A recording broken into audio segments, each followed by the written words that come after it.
శ్రీమన్నారాయణ. రామాయంపేట పట్టణంలో వేంచేసి ఉన్న శ్రీ పద్మావతి గోదా సమేత వెంకటేశ్వర స్వామి దేవాలయంలో పుష్కర బ్రహ్మోత్సవం అని ఈ యొక్క కార్యక్రమాన్ని అంగరంగ వైభవంగా నిర్వహించడం కోసం ఆలయ కమిటీ వారు నిర్వహిస్తున్నారు. తేదీ 29/1/2025 రోజు నుండి 7/2/2025 వరకు పుష్కర బ్రహ్మోత్సవ కార్యక్రమాన్ని నిర్వహిస్తున్నారు.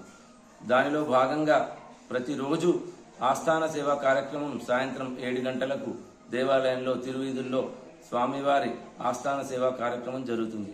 అదే కాకుండా 31వ తేదీ 1/2025 శుక్రవారం రోజున శ్రీ శ్రీ శ్రీ త్రిదండి చిన్నజీయ స్వామి స్వహస్తాల మంగళాశాసనాలతో శ్రీ లక్ష్మీనారాయణ పూజా కార్యక్రమాన్ని నిర్వహిస్తున్నారు.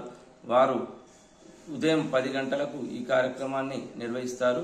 అదే కాకుండా ప్రతిరోజు కార్యక్రమం 9 రోజు కార్యక్రమం నిర్వహిస్తున్నారు. మరియు 3వ తేదీ సోమవారం రోజున ఉదయం 10 గంటలకు తిరుకల్యాణ మహోత్సవం స్వామివారి కళ్యాణ మహోత్సవం ఉంటుంది. దాని తర్వాత మహా అన్నప్రసాద కార్యక్రమం ఉంటుంది. దాని తర్వాత సాయంత్రం 5 గంటలకు ఊరేగింపు కార్యక్రమం రామాయంపేట పట్టణంలో అంగరంగ వైభవంగా స్వామివారి ఊరేగింపు కార్యక్రమం నిర్వహిస్తున్నారు ఆలయ కమిటీ వారు.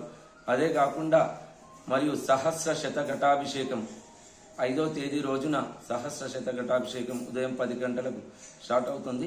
7వ తేదీన పూర్ణాహుతి మరియు ద్వాదశారాధన కార్యక్రమం ఉంటుంది. దానితో కార్యక్రమాన్ని ముగియనుంది. కనుక భక్తులు అధిక సంఖ్యలో పాల్గొని స్వామివారి కృపకు పాత్రులు కావాల్సిందిగా కోరుచున్నాం. జయ శ్రీమన్నారాయణ.